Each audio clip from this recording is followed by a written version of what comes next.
কাঁঠালের চমক আরও চমকিয়া ওঠে, জ্যৈষ্ঠের গরমে সে লাবণ্য হয়ে ওঠে। কাঁঠাল সম্পর্কে বাংলার বিভিন্ন লেখক তাদের বিভিন্ন গ্রন্থ, গল্প ও কবিতায় বিভিন্ন রকম লিখে গেছেন। তবে বঙ্কিমচন্দ্র চট্টোপাধ্যায় কাঁঠালের লাবণ্যতা তুলে ধরেছেন। এখন আমি রয়েছি একটি খুবই লাবণ্যময়ী কাঁঠাল গাছের নিচে, যেই গাছের আপাদমস্তক এমন কাঁঠাল ধরে রয়েছে যেগুলি বেশ পোক্ত, পরিপূর্ণ এবং অর্ধেক পাকা ও অর্ধেক কাঁচা।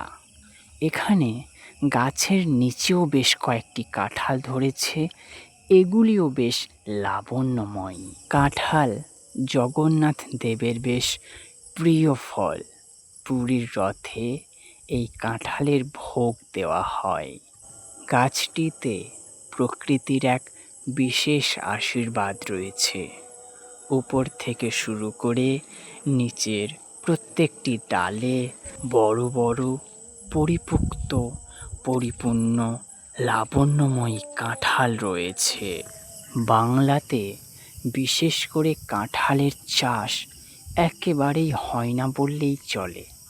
মানুষ সাধারণত শখ, আহ্লাদ এবং ঘরে খাওয়ার ইচ্ছেতে কাঁঠাল গাছ রোপণ করে, কিন্তু 1 থেকে 2টি কাঁঠাল গাছে এত পরিমাণে কাঁঠাল ধরে যে সেগুলো খাওয়ার বাইরে।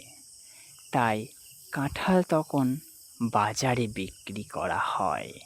সেই অর্থে বাংলার মানুষ কাঁঠালের চাষ করে না। সাধারণভাবে প্রাকৃতিক নিয়মে কাঁঠাল পাকার সঠিক সময় হচ্ছে বৈশাখ মাসের শেষের দিকে ও জ্যৈষ্ঠ মাসের শুরুর দিকে।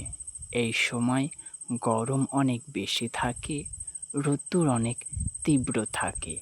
গরম হাওয়ায় কাঁঠাল পেকে যায়। সেই পাকা কাঁঠালের সুগন্ধ গাছের চারিপাশে ছড়িয়ে পড়ে ও পোকামাকড়কে আকৃষ্ট করে নিজের দিকে।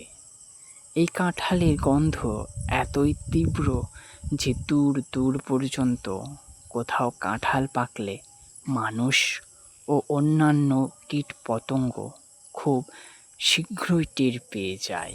এরকম আরও সুন্দর সুন্দর প্রাকৃতিক উপাদানের ভিডিও পেতে আমাদের পেজটি ফলো করুন। আবেগী বাংলা, বাংলার কোণে কোণে। ধন্যবাদ।